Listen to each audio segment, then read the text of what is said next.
ساتھی پوچھتے ہیں کہ کیا کوئی مسلمان کسی غیر مسلم کو کچھ تحفہ وغیرہ دے سکتا ہے یا نہیں؟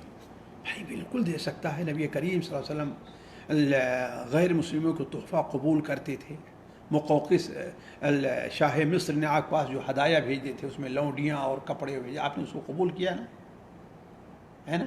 اسی طریقے سے آپ صلی اللہ علیہ وسلم کے پاس کچھ کپڑے آئے جو شاید ریشم کے تھے، تو آپ نے حضرت عمر کو اس میں سے ایک دیا. آپ نے تو حضرت عمر نے کہا اے اللہ کے رسول صلی اللہ علیہ وسلم، یہ تو آپ نے فلاں موقع پر کہا تھا کہ ہاں یہ چیز ناجائز اور حرام ہے، آپ مجھے دے رہے ہیں. تو آپ نے فرمایا کہ ہم نے تمہیں اس لیے نہیں دیا کہ تم اسے پہنو، بلکہ ہم نے تمہیں اس لیے دیا ہے کہ تم اس کا جو ہے وہ کسی اور کو دے دو. تو حدیث بخاری اور مسلم میں ہے.